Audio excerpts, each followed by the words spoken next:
कि ऐसे हम अज्ञान में समझ नहीं पाते कि आध्यात्मिक स्तर पर भगवान किस प्रकार हमारी रक्षा कर रहे हैं। या जैसे उदाहरण हमने बताया आँखों की पलकें, आँखों की पलकें जो होती है, जब भी कोई व्यक्ति हमारे सामने आकर हाथ उठाता है तो पहले हमारी आंखें बंद होती है। किस कारण? पलकों के कारण। तो पलकों को हम मैसेज नहीं भेजते, व्हाट्सएप मैसेज, टेक्स्ट मैसेज, अभी धोखा है, आंखें बंद कर लो। ऐसे बिना बताए आँखों की पलकें आँखों की रक्षा करते हैं। ऐसे भगवान जो भी 33 करोड़ देवताओं को त्याग कर, स्वजनों को त्याग कर, 84 लाख योनि कई बार घूमने के बाद मनुष्यानाम सहस्त्रेषु, ऐसे जीव की किस प्रकार रक्षा करते हैं, आज का विषय है। तो ये महाभारत के आधार पर 7 तरीके बताए गए, क्योंकि ये श्लोक आता है कुंती महारानी की प्रार्थना में। बहुत सुंदर श्लोक है, 24वां श्लोक, जिसकी शुरुआत होती है विशान महाग्नेन। इस श्लोक में कुंती महारानी अलग अलग प्रकार से बता रही है कि पांडवों के ऊपर क्या क्या आपत्ति नहीं आई, क्या क्या संकट नहीं आई। उनको हर प्रकार से मारने का प्रयास किया गया, लेकिन हर प्रसंग में, हर संकट में, हर विपदा में, हर आपत्ति में आपने उनकी कैसे रक्षा की। तो ये 7 प्रकार हम चर्चा करेंगे। हाँ, 7 प्रकार से भगवान किस प्रकार रक्षा करते हैं। और अगली बार जब आएंगे तो भागवतम के आधार पर भगवान 5 प्रकार से रक्षा करते हैं। भागवतम में 5 प्रकार की रक्षा बताई गई है, महाभारत में 7 प्रकार से, और भागवत में 5 प्रकार की: अज्ञान रक्षा, त्रुटि रक्षा, अनर्थ रक्षा, व्यसन रक्षा और शत्रु रक्षा।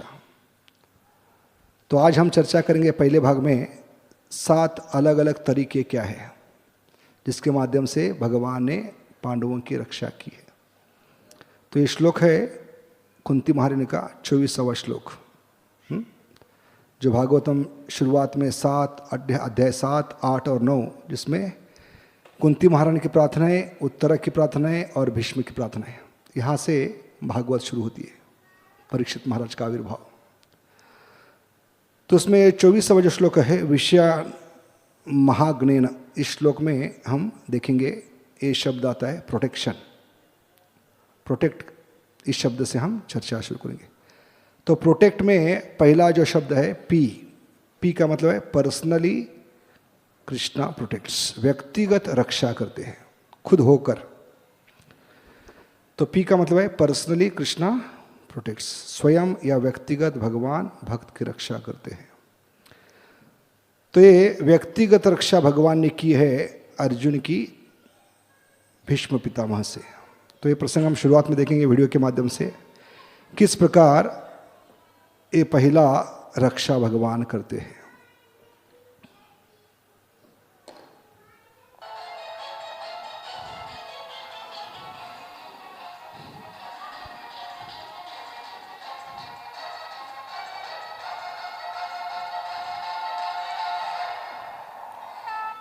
तो दोनों भक्त हैं, भीष्म पितामह भी और अर्जुन। भीष्म पिता ने प्रतिज्ञा की है किसी भी हालत में भगवान को मैं शस्त्र धारण करने के लिए मजबूर करूंगा, और भगवान ने वचन दिया है मेरा भक्त अर्जुन का कभी नाश नहीं होगा, न मे भक्त्या प्रणश्यति। लेकिन भीष्म पितामह अर्जुन के भी पितामह है, उनको कौन सा वचन है, कौन सा वरदान मिला है? इच्छा मरण का। तो उनको कौन मार सकता है? इसलिए अर्जुन को लगभग वो परास्त कर चुके हैं अभी, और भगवान अभी खुद स्वयं अर्जुन की रक्षा करने के लिए रथ से कूद कर भागने लगे भीष्म पितामह को मारने के लिए।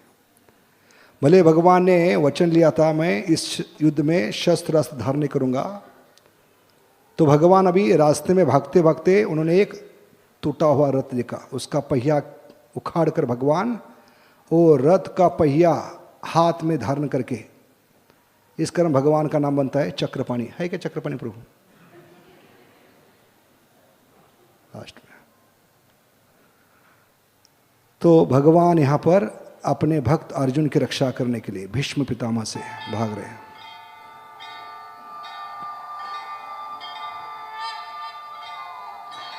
और अर्जुन देखते ही रह गए, कुछ नहीं कर पाए।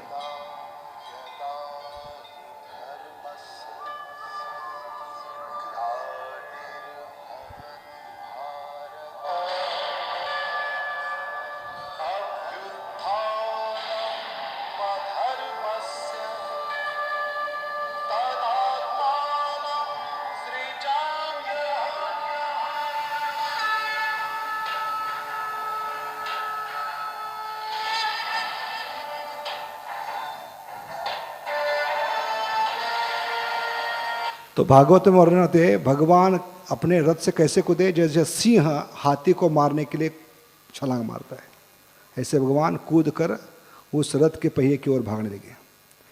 तो आचार्य प्रश्न करते क्यों भगवान ने सुदर्शन चक्रों का आह्वान नहीं किया आपने? क्योंकि भगवान ने वचन दिया था सुदर्शन चक्र धारण नहीं करूंगा। तो जब उतर कर भागने लगे तो भगवान की उत्तरी गिर गई और सुदर्शन को आह्वान करना भूल गए और रथ का पहिया उठाया। तो अगला प्रश्न है पहिए को वहां से फेंका क्यों नहीं? सुदर्शन को कैसे मारा था? सुदर्शन से शिशुपाल को अपने जगह बैठकर मारा था। तो यहां पर पहिए को भी भीम की ओर फेंकना चाहिए, लेकिन भगवान इतने भाव विभोर हो गए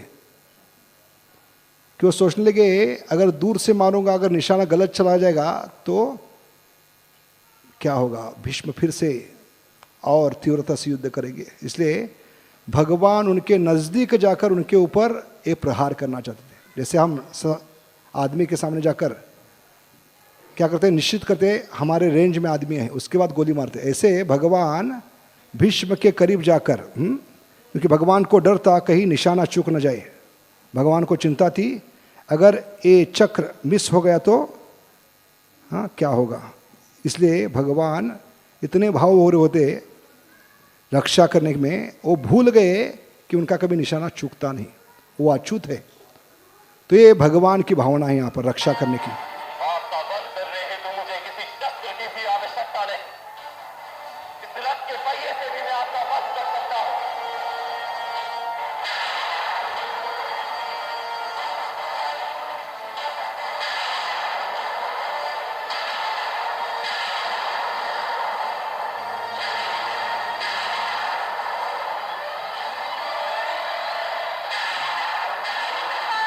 तो इससे क्या सीख सकते हैं? भीष्म भी उनके अनन्य भक्त है, तो भगवान भक्त के वश में होते हैं।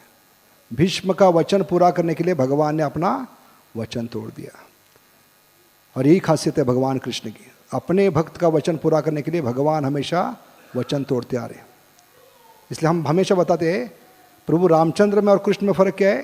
प्रभु रामचंद्र का जीवन गया पूरा वचन निभाने में, लेकिन कृष्ण का पूरा जीवन गया वचन तोड़ने में, भक्त वत्सलता के कारण। बोलो भक्त वत्सल भगवान श्री कृष्ण की।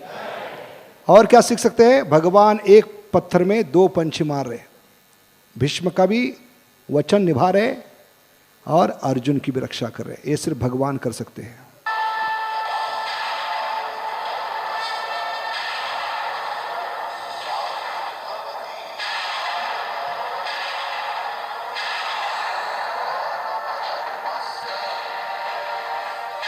तो जैसे भाग रहे थे, जैसे शेर हाथी की ओर भागता है कूदने के लिए उसकी ओर, उसके ऊपर, तो अर्जुन को तब ध्यान आ गया कि भगवान ऑलरेडी बहुत दूर जा चुके हैं, इनको अभी रोकना मुश्किल है। इसलिए अर्जुन तुरंत अपने रथ से छलांग मारकर भगवान को पकड़ने का प्रयास करे, रोकने का प्रयास करे।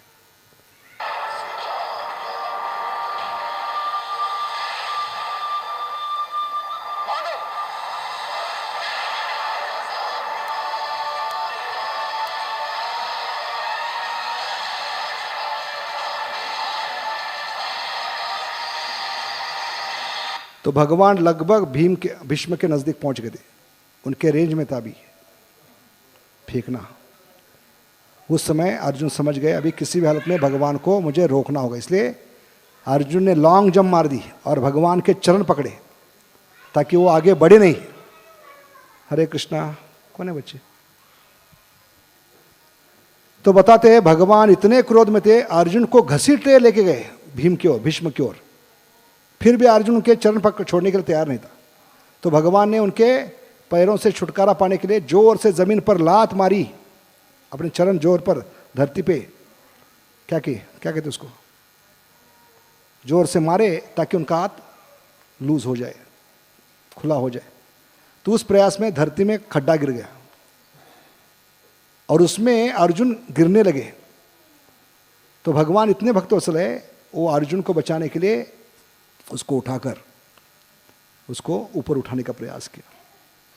इस मूवी में नहीं, लेकिन भागवत में आचार्य टीका करते क्योंकि भगवान कितना आतुर थे, क्योंकि इसमें लिमिटेशंस है वीडियो में, तो इस प्रसंग में हम देखेंगे अर्जुन ने जब वचन दिया कि मेरे कारण अगर अपना वचन तोड़ोगे तो मुझ पे लांछन लगेगा, इसलिए कल किसी भी हालत में मैं भीष्म पितामह को परास्त करूंगा, ये मेरा वचन है। तब भगवान शांत हो गए। इस प्रकार अर्जुन की उस दिन रक्षा की, नहीं तो अर्जुन उस दिन ही खत्म हो जाता।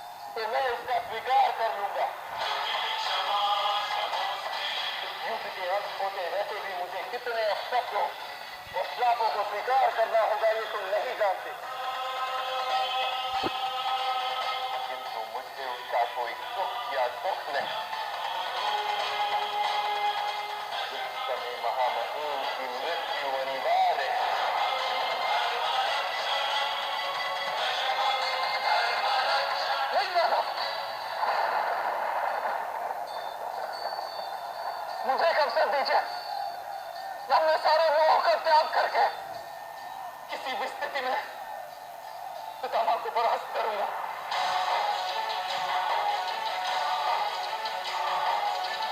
तो मेरे कारण मारे, अब अपने मस्तक पे इतना बड़ा लांछन मत लीजिए।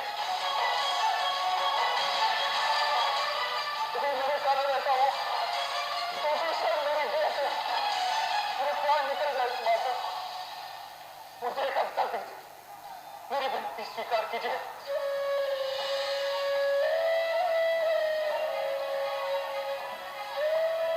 तो भक्त वत्सल भगवान अपने भक्त के लिए अभी शांत हो गए और उन्हें अर्जुन को एक अवसर दिया। तो इस प्रकार महाभारत में बताया गया उस दिन अर्जुन का पराभव या मृत्यु निश्चित थी, क्योंकि इस आवेश से भीष्म पितामह युद्ध कर रहे थे, कोई रोक नहीं सकता था उनको, यहाँ तक कि भगवान भी बाण मार रहे थे। तो ऐसे प्रसंग में भगवान ने व्यक्तिगत अपने हाथ में चक्र धारण करके अपना वचन तोड़ते हुए अर्जुन की रक्षा की। तो पहला तरीका है महाभारत में जहाँ बताया गया है भगवान पर्सनली, पी का मतलब क्या है, पर्सनली, व्यक्तिगत भगवान भक्त। लेकिन साधारणतः महाभारत में हम देखते हैं भगवान हर समय व्यक्तिगत रक्षा नहीं करते, क्योंकि हर समय भगवान को आने की जरूरत नहीं, उनकी शक्तियाँ है वो काम करती है। इसलिए पी के बाद शब्द आता है आर।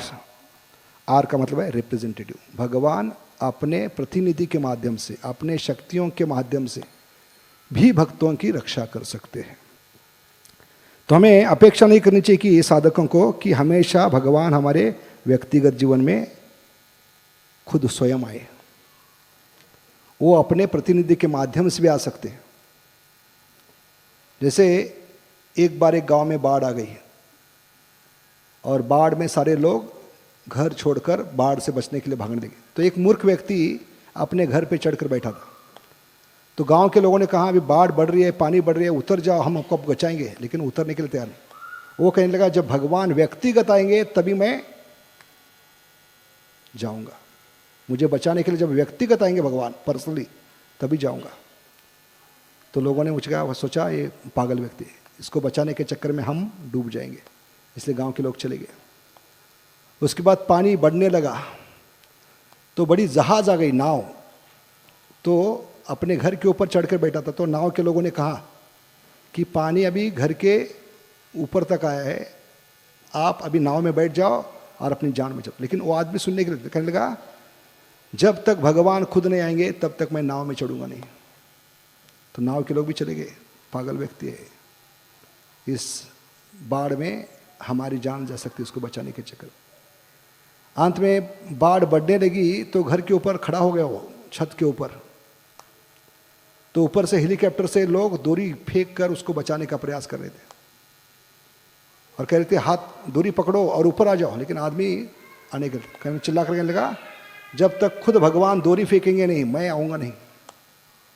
अंत में इस बाढ़ में उसकी मृत्यु होने लगी, डूब कर मरने लगा। तो भगवान को दोष देने लगा, कहने लगा भगवान आपने मुझे बचाया क्यों नहीं, तो भगवान ने कहा, मूर्ख, मैंने मेरे प्रतिनिधि के माध्यम से 3 बार बचाने का प्रयास किया। जो लोग थे उनके परमात्मा को मैंने क्या दिया है? ज्ञान दिया, इसको बचाओ। नाव वाला व्यक्ति था, उसको बचाया, उसको बताया। हेलीकॉप्टर से जो रस्सी फेंक रहे थे वो भी, उनको भी मैंने ज्ञान दिया आपको बचाने के लिए, लेकिन आपने सुना नहीं। तो इस प्रकार यहाँ पर बताते हैं भगवान दूसरा जो तरीका है अपने रिप्रेजेंटेटिव, आर का मतलब है प्रोटेक्शन में का, प्रोटेक्ट का आर जो है दूसरा शब्द प्रोटेक्शन में रिप्रेजेंटेटिव। कृष्ण अपने प्रतिनिधि के माध्यम से भी हमारी रक्षा कर सकते हैं। जैसे हम महाभारत में देखते हैं, वारणावत में जो 5 पांडवों को और कुंती मारने को भेजा गया था, उनको मारने का षड्यंत्र बनाया गया था और इस षड्यंत्र को कोई समझ नहीं पाया, लेकिन विदुर बहुत चतुर थे, बुद्धिमान थे, वो तुरंत समझ गए। क्या समझते विदुर की कि इनको जानबूझकर क्यों भेजा गया है? क्योंकि इस प्रसंग में कुंती माता कहती है, भले विदुर जी ने हमारी रक्षा की, लेकिन विदुर जी एक माध्यम बने आपके हाथ का। वास्तव में विदुर को बुद्धि आपने दी है, तो भगवान भक्तों को बुद्धि देकर हमारी रक्षा कर सकते हैं। ऐसा नहीं कि भगवान को हर समय व्यक्तिगत आने की जरूरत है, भक्तों के माध्यम से भी भगवान हमारी रक्षा कर सकते हैं।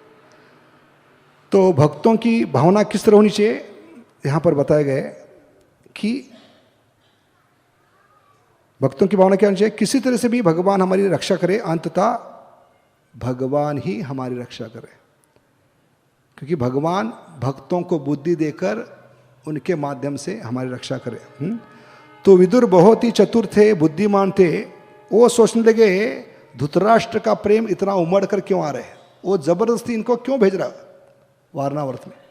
वहाँ जाइए, बहुत सुंदर हमने हवेली बनाइए, उसका उपभोग लीजिए, आनंद लीजिए।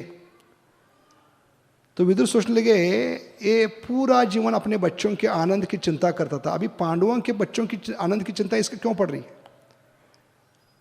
और इसने दुर्योधन को क्यों नहीं भेजा? आनंद वहाँ पर है, इतना आनंद है, इतना मज़ा है, तो अपने बच्चों को क्यों नहीं भेज रहा है? तब उनको संशय आया, तो उन्होंने अपने खुफिया जासूसों को भेजकर पता लगाया कि क्या षड्यंत्र चल रहा है। और इतने निष्णात थे उनके जासूस, खुफिया जासूस, उन्होंने सही पता लगाया कि किसका घर बनाए, लाख का ना लक्षाग्रह, तो उसमें इनको जहर पिलाकर बेहोश करके उसके बाद आग लगाकर पूरे महल को ऐसा प्रतीत करना है कि अग्नि में ये एक्सीडेंट में, अपघात में मर गए, ताकि इसका इल्ज़ाम हम पे न लगे। तो इस प्रकार की षड्यंत्र जब यंत्रणा विदुर को पता चली, तो विदुर ने बहुत सूझ समझकर बिना किसको बताए, क्योंकि वो सलाह करने के लिए गए थे भीष्म पितामह के पास, देखते क्या प्रसंग हुआ। लेकिन भीष्म पितामह तब बहुत ही व्यस्त थे प्रशिक्षण देने में अपने सैनिकों को युद्ध कला का।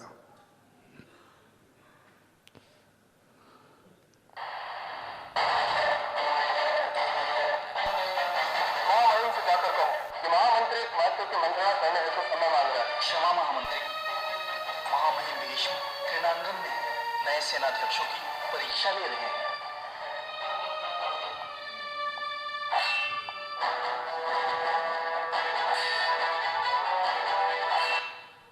तो भीष्म के एक कौन है, शिष्य है, बचपन से इनके नियंत्रण में ये पले पुले, इसलिए विदुर नीति बहुत ही विख्यात है, बहुत बुद्धिमान थे। हाँ, लेकिन वो भी सलाह किससे लेते थे? भीष्म पिता से, और ये बहुत ही जरूरी था। लेकिन उस समय इतने व्यस्त थे भीष्म पितामह, उनको समय नहीं था। तो बहुत बेचैन थे विदुर पांडवों को बचाने के लिए, क्योंकि ये आग कभी भी लग सकती है इस महल को, और इसमें 5 पांडव जलकर राख हो सकते, इसलिए बहुत बेचैन थे। वो बेसब्री से भीष्म का राह देख रहे थे।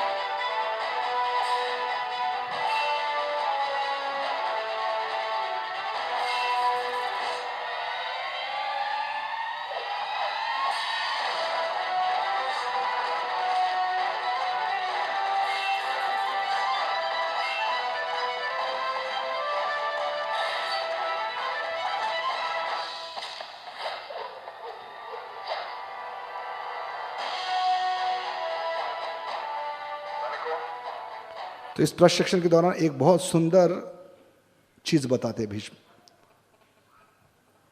तो वो सुनकर उनको जो सलाह चाहिए थी वो अपने आप मिल जाती है विदुर को। इतने चाणाक्ष थे विदुर कि वो समझ गए भगवान भीष्म पितामह के मुंह से बोल रहे हैं, और उसको अपने मन में लेकर वो बिना भीष्म की सलाह लिए चले गए, क्योंकि भगवान ने उस दौरान उनको वो ज्ञान दिया था क्या करना है इस प्रसंग में। क्योंकि भीष्म पितामह को समय नहीं है, इस युद्ध प्रशिक्षण के दौरान भीष्म पितामह ऐसे एक चीज बोल गए, उसको लेकर चतुर विदुर ने अपना खुद निर्णय लिया और पांडवों को किस प्रकार बचाए देखते हैं हम। यदि शत्रु 3 दिशाओं से तुम्हें घेर और किसी और जाने का मार्ग ना हो, तब पराजय का दिखावा करते हुए पीछे हटो। इससे शत्रु निश्चिंत और असावधान हो जाए। तब सही समय देखकर आक्रमण करें।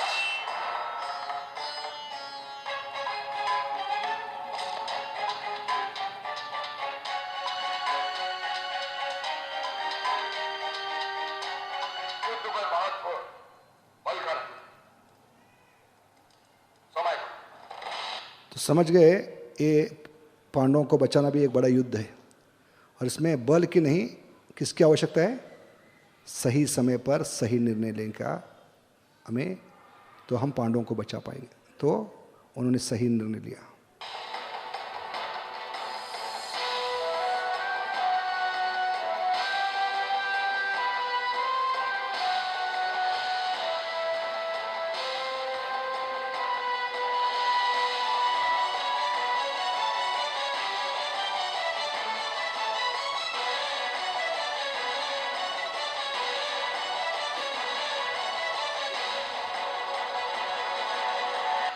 तो इतने निष्णात शिष्य थे भीष्म के विदुर, बिना गुरु कुछ बोले वो समझ गए गुरु का इशारा, भगवान के मुख से बोल रहे हैं, और मंत्रणा करने के लिए आए थे, लेकिन बिना मंत्रणा के ही वो निकलने पड़े।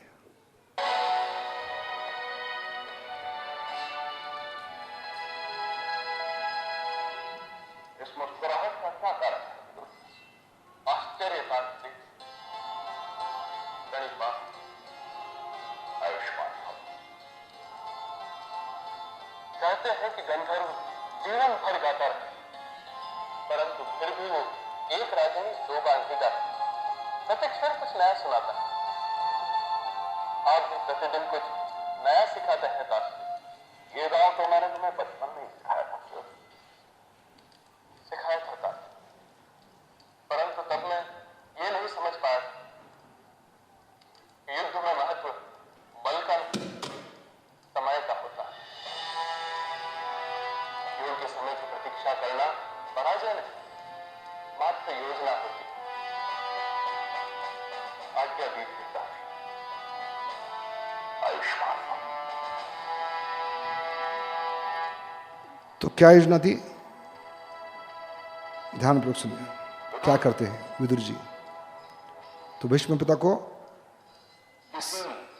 संशय आ गया, आप किसी मंत्रणा के लिए आए थे, आपने मंत्रणा की नहीं। तो बहुत सुंदर चीज बताते हैं विदुर पर। हाँ,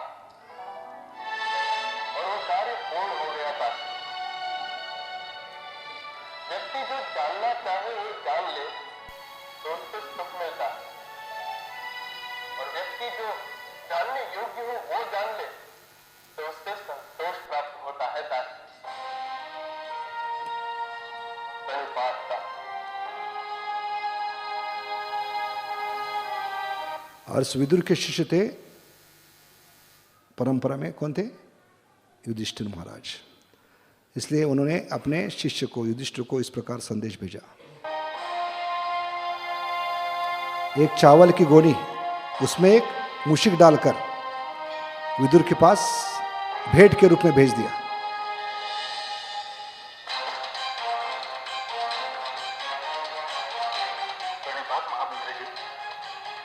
तो इस प्रकार भगवान बताते हैं, तेषाम सतति युक्तानाम भजताम प्रीतिपूर्वकम, जो तीव्रता से मेरी चिंतन करते हैं ऐसे भक्तों की मैं रक्षा उनको बुद्धि देकर करता हूँ। इस प्रकार विदुर थे जिन्होंने दूसरे भक्त की रक्षा करने के लिए ये योजना बनाई। एक चावल की गोनी जिसमें मूषिक डालकर वारणावत में भेज दिया युधिष्ठिर महाराज के पास, क्योंकि युधिष्ठिर महाराज इतने बुद्धिमान थे, उनको ज्ञान बचपन से कौन दे रहे थे? उनके तातश्री विदुर जी दे रहे थे, और उनको विश्वास था पूरा। एक गोनी भेजने से पहले वो समझ गए कि इसको कौन समझ पाएंगे? सिर्फ युधिष्ठिर महाराज समझ में। क्यों मैंने भेजा है, इसका राज क्या है, और एक गोनी भेजने का कारण क्या है, और वो समझकर वो उस लाख के घर से अपने आप जिंदा 5 भाइयों के साथ, अपनी माँ के साथ निश्चिंत रूप से बाहर निकल सकते। इसलिए भीष्म पिता को इतने विश्वास से कहा काम हो गया, क्योंकि जिसको बताना है वो समझ जाएगा। अभी इस समय आपको बताने की जरूरत नहीं है। और वो चीज क्या थी, यहां देखते हैं। इस धान की बोरी को उल्टी रही, वारणावत पहुंचा जब कोई संदेश महामंत्री जी। तो संदेश क्या था? आचार्य बताते हैं, कहते जो अस्त्र घास को खत्म कर सकता है लेकिन जानवर को नहीं, उससे आपको बचना चाहिए। और किसके समझ में नहीं आया? ना 4 पांडवों के, ना कुंती के, और उस महल में जितने भी नौकर चाकर थे। तो अस्त्र कौन सा है? जो घास को खत्म नहीं कर सकता, लेकिन जो अस्त्र घास को खत्म करता है लेकिन जानवर को नहीं। क्योंकि इस गोनी में चूहा था। तो अग्नि क्या कर सकती है? उस महल को जला सकती है, लेकिन अगर आप इस चूहे के समान छुप कर, क्योंकि उसकी योजना भी पहले से विदुर ने की थी, वो कैसे बाहर निकलेंगे टनल के माध्यम से। तो चूहा क्यों भेजा था? आपको चूहे के समान, ये गोनी क्या था? महल से बाहर निकलकर आपको सुरक्षित बाहर निकलना है, और आपके लिए मैंने सब योजना बना के रखी है। इस प्रकार का संदेश इस माध्यम से विदुर ने भेज दिया। तो इस प्रकार हम देखते हैं कि निष्कर्ष के अधिकांश संकट में भगवान की रक्षा संरक्षण मिलेगा हमें कृष्ण के प्रतिनिधि के माध्यम से या भक्तों के माध्यम से। जैसे विदुर के माध्यम से 5 पांडवों की भगवान ने रक्षा की। तो ये दूसरा तरीका है। पहला है पर्सनली प्रोटेक्ट में, पी क्या है? पर्सनली, स्वयं भगवान खुद होकर अर्जुन की रक्षा की। और यहाँ पर 5 पांडवों की रक्षा भगवान ने भक्त विदुर के माध्यम से की। तो शील प्रभुपाद के जीवन में इस प्रकार का एक प्रसंग आता है। हम देखते हैं कि जल्द से जब जा रहे थे तो लिखते हैं कि सुमति मोरारजी से प्रति वो कृतज्ञता प्रकट करते हैं। क्यों प्रकट करते हैं प्रभुपाद? क्योंकि उन्होंने सुमति मोरारजी को पहले बताया था जलदूत में चढ़ने से पहले, क्योंकि मैं एक वैष्णव हूँ, मैं बाहर की चीज़ें या नॉनवेज खा नहीं सकता, तो मेरी व्यवस्था अमेरिका में आप पहले से कर दीजिए जहाँ मैं रुकने वाला हूँ। लेकिन सुमति मोरारजी इतनी बुद्धिमान थी, उन्होंने सिर्फ अमेरिका में उनकी व्यवस्था नहीं की, जहाज में जाते समय जो कप्तान थे उनको भी बोल के रखा था कि स्वामी जी वैष्णव है, ये नॉनवेज नहीं खाते, और इनका पूरा सफ़र में आपको वेज खाना क्या करना पड़ेगा? देना पड़ेगा। तो इस प्रसंग को लेकर प्रभुपाद सुमति मोरारजी को धन्यवाद देते, कृतज्ञता प्रकट करते। क्यों? क्योंकि वो कहते हैं भगवान कृष्ण ने उनको बुद्धि दी ताकि भक्त की रक्षा हो पूरे सफर में। तो इस प्रकार प्रभुपाद में अपनी डायरी में लिखते हैं कि भगवान इस प्रकार भक्त के माध्यम से भक्तों की रक्षा करते हैं, उनके व्रत का, उनके वचनों का रक्षा करते हैं। जैसे प्रभुपाद का व्रत था नॉनवेज नहीं खाना है, तो उसकी रक्षा भगवान ने कैसे की? भले सुमति मोरारजी भक्त नहीं थी, लेकिन भगवान ने उनके मन में या बुद्धि देकर उनको कप्तान के द्वारा उनकी जाते समय भी रक्षा कर दी नॉनवेज से। तो ये दूसरा है जहाँ पर भक्त के माध्यम से भगवान भक्त की रक्षा करते। तो प्रोटेक्ट में तीसरा जो शब्द है PR के बाद क्या आती है? O का मतलब है ओमिनी पोटेंसी, भगवान की सर्वशक्तिमता। तो अपने विशाल अनंत शक्ति के माध्यम से भगवान कभी भी कहीं भी चमत्कार कर सकते हैं, लेकिन भक्त को चमत्कार की अपेक्षा नहीं करनी चाहिए। हाँ, कभी कभी भगवान चमत्कार करते हैं भक्तों की रक्षा करने के लिए। जैसे महाभारत में उदाहरण आता है द्रौपदी का, तो देखते हैं इस प्रसंग में क्या चमत्कार किया भगवान ने।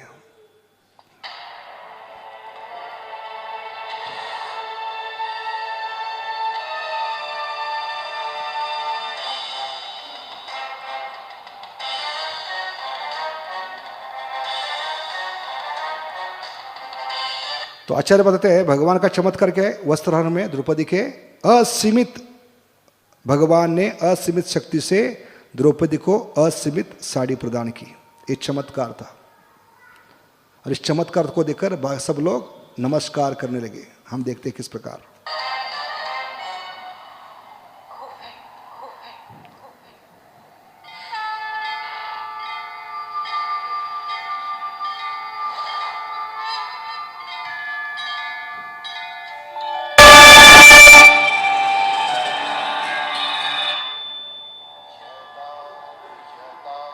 हि धर्म ग्लानिर्भवति भारत अभ्युत्थानम् अधर्मस्य। तो इसके पीछे भी कहानी आती है, जैसे हमने पिछली बार बताई थी। द्रौपदी ने एक बार नई साड़ी जो पहली बार पहनी थी उसको फाड़कर भगवान की मलम पट्टी की थी, क्योंकि भगवान की उंगली से खून बह रहा था। तो सोच सकते हैं द्रौपदी का प्रेम कितना होगा। आजकल की जो भी पत्नी है अपने पति के लिए भी फाड़ेगी नहीं, क्योंकि 10 बार सोचेगी ये फाड़ने के बाद नई साड़ी कभी मिलेगी पता नहीं। लेकिन द्रौपदी का इतना प्रेम था। और इस प्रसंग के कारण द्रौपदी का नाम पड़ता है कृष्णा। भगवान का नाम क्या है? कृष्ण। और द्रौपदी का नाम क्या है? कृष्ण। तो भगवान ने कहा जब साड़ी फाड़ी तो तुझे याद रखूंगा, तूने मेरे लिए साड़ी फाड़ी है तो तेरे लिए मैं इतनी साड़ी, अनलिमिटेड साड़ी, असीमित साड़ी प्रदान करूंगा। और वो प्रसंग आ गया जब भगवान शल्य के साथ युद्ध कर रहे थे। तो ये हस्तिनापुर में भरी सभा में, असत सभा में ये द्रौपदी का वस्त्र उतारा जा रहा था। तब उस प्रसंग में भगवान ने चमत्कार किया।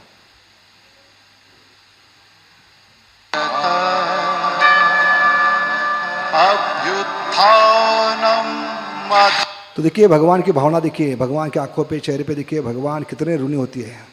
थोड़ी बहुत सेवा करते हैं तो भगवान कितने ऋणी होती है, और उस भक्त की रक्षा करने के लिए भगवान कितने आतुर होते हैं, लालायित होते हैं। धर्मस्य तदात्मानं सृजाम्यहम्।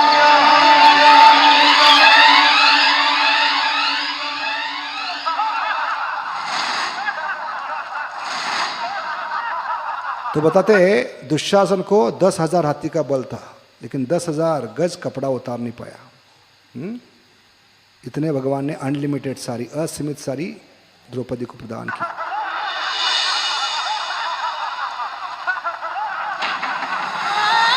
क्योंकि इस बार भगवान साड़ी के रूप में प्रकट हो गए और द्रौपदी की रक्षा की।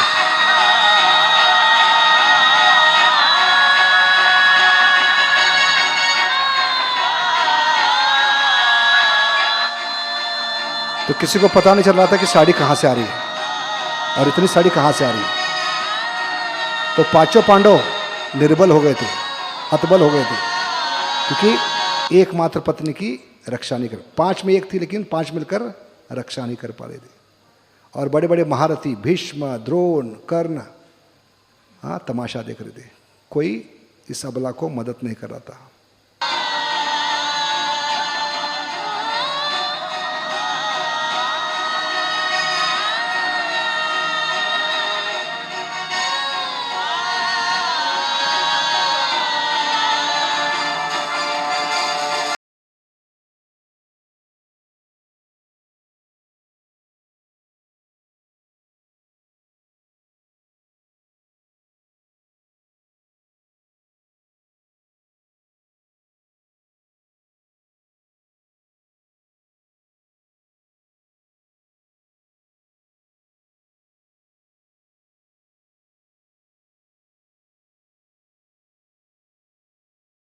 भगवान को किसी भी रूप में प्रकट होने के लिए क्या नहीं है? सीमा नहीं है। किसी भी रूप में प्रकट हो सकते हैं, क्योंकि भगवान अनंत है, उनके रूप अनंत है। और भगवान का नाम क्या है? प्रभु। कर्तुम अकर्तुम सर्व कर्तुम इति।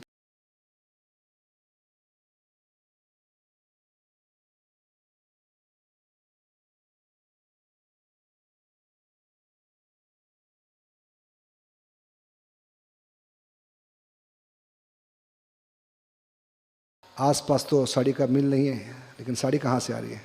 डिगजाम नहीं, वरेली नहीं, और कौन सी होती, जो भी है।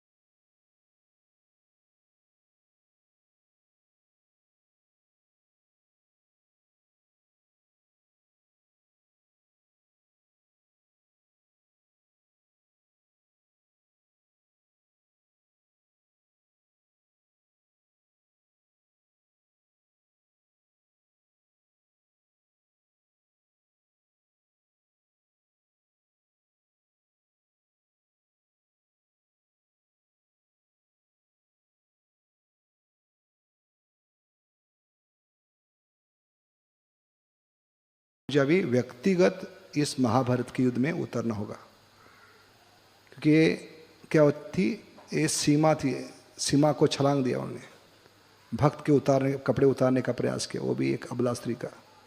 तो मुझे इसको दंड देना ही होगा। ये सोचकर इसके बाद भगवान खुद इस महाभारत के युद्ध में इसको व्यक्तिगत ले लिया भगवान ने। भक्त की इस प्रकार लज्जा उतारना, उसकी साड़ी उतारना, भगवान ने इसको व्यक्तिगत लेकर महाभारत के युद्ध में भगवान प्रवेश करते हैं। तो भगवान को क्या है, समभाव है हर जीवात्मा, लेकिन इस प्रसंग के कारण भगवान बहुत ही क्रुद्ध हुए और उन्होंने निश्चय किया, महाभारत में मैं खुद उतर जाऊंगा।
सब कपड़े उतार देखने के लिए आए थे, कपड़े उतरते हुए भगवान ने सबके कपड़े उतार दिए अभी।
तो ये तीसरा प्रकार का रक्षा है भक्तों का। पहला क्या था, व्यक्तिगत पर्सनली। दूसरा क्या था, आर भक्तों के माध्यम से, रिप्रेजेंटेटिव भगवान के भक्त जो उनके प्रतिनिधि, उनके माध्यम से।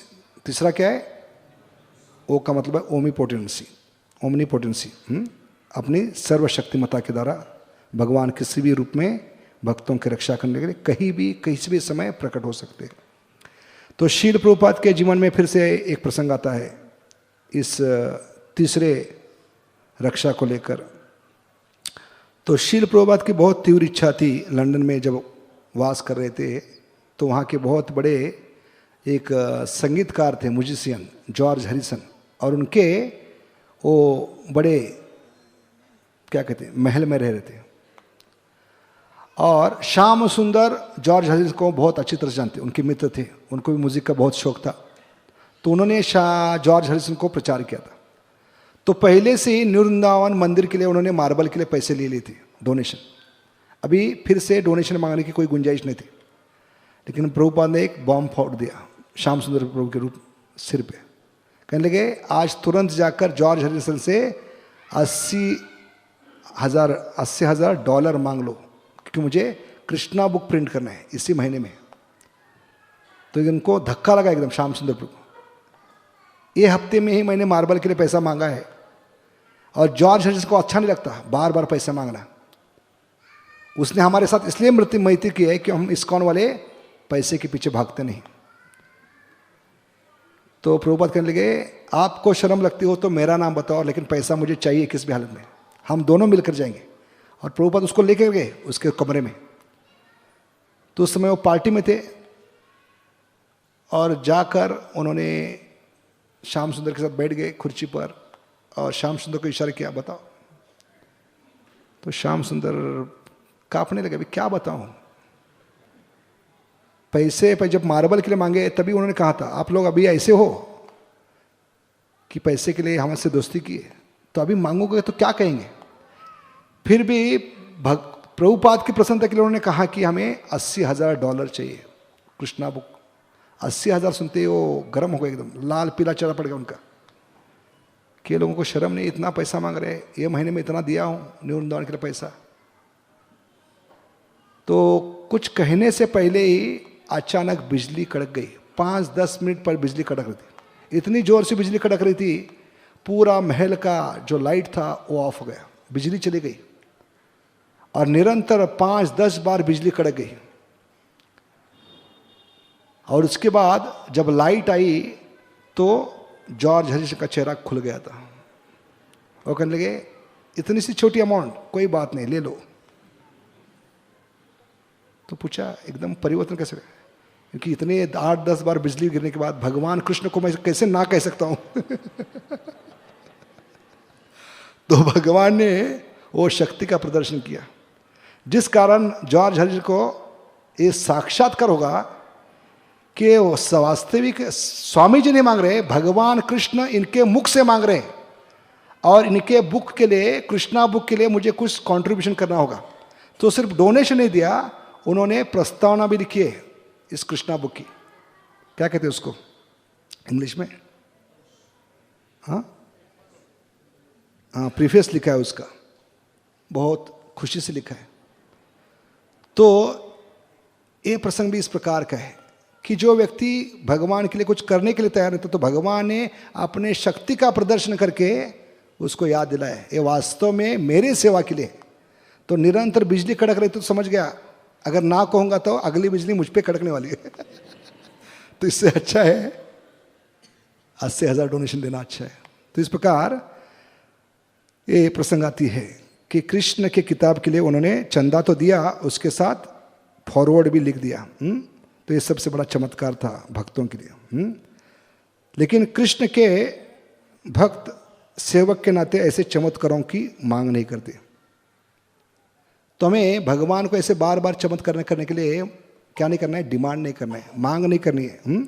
भाव क्या होना चाहिए, मैं आपके लिए क्या कर सकता हूँ, न कि आप मेरे लिए क्या कर सकते हो। तो ये गंदी आदत लगी हमें, भगवान को चमत्कार दिखाओ, चमत्कार दिखाओ, हम कुछ नहीं करेंगे फिर। हाँ, इसलिए भक्तों में ये क्या होना चाहिए, भावना होनी चाहिए कि चमत्कार हमेशा, अगर भगवान की इच्छा हो गई, भगवान की इच्छा से चमत्कार हो गया तो ठीक है, लेकिन हम चमत्कार की अपेक्षा नहीं करना चाहिए, नहीं तो हमारी सेवा भावना मर जाएगी, हम आलसी बन जाएंगे। क्योंकि भगवान सब करेंगे चमत्कार, तो हम क्या करेंगे। इसलिए भगवान ने अर्जुन को नहीं कहा तुम गांजा फूकते बैठो मैं तुम्हारे लिए युद्ध करूंगा, नहीं, भगवान वही भी चमत्कार कर सकते थे।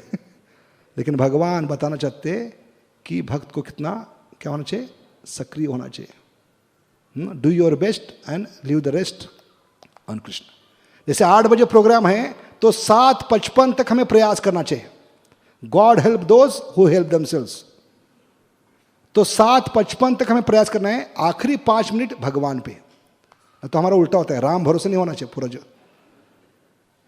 तो भगवान का हमारे पे भरोसा उड़ जाएगा फिर। इसलिए हमारा प्रयास होना चाहिए। तो सेवा में बाधा आती है तो वो जरूर रक्षा करेंगे, मदद करेंगे। तो हमारी एक ही प्रार्थना होनी चाहिए, हमें सेवा में लगे रहने की शक्ति दे दो, ये प्रार्थना करनी चाहिए। चमत्कार के लिए प्रार्थना नहीं करनी चाहिए। हमें क्या प्रार्थना करनी चाहिए, राधा गोविंद के चरणों में, हमारे सेवा में, आपकी सेवा में जो भी बाधा है उसको छलांगने की शक्ति दे दो, उसको सहन करने की शक्ति दो। ना कि हमें चमत्कार दिखाओ, क्योंकि भगवान अगर चाहे तो सारे जगत को 18 दिन में भक्त बना सकते। तो हम क्या मारेंगे, मक्खी मारते बैठेंगे? भगवान सबको भक्त बनेंगे तो इसलिए जैसे प्रभुपाद कहते भगवान ने 18 दिन में अर्जुन को युद्ध जीत कर दिया, ऐसे में भगवान सारे जगत को भक्त बना के दे सकते। ये चमत्कार कोई भगवान के लिए इतना बड़ा नहीं है, लेकिन भगवान चाहते हैं हमारा शुद्धिकरण हो, हमारा उनके प्रति प्रेम बढ़े, हमें कुछ सेवा मिले, सेवा का आनंद मिले। इसलिए हमें भक्तों को हमेशा चमत्कार की अपेक्षा नहीं करनी चाहिए। तो ये तीसरा प्रकार की रक्षा है। पहला है पर्सनली, दूसरा है भक्तों के माध्यम से रिप्रेजेंटेटिव, तीसरा है अपने शक्ति के माध्यम से चमत्कार करके भगवान भक्तों की रक्षा कर सकते हैं।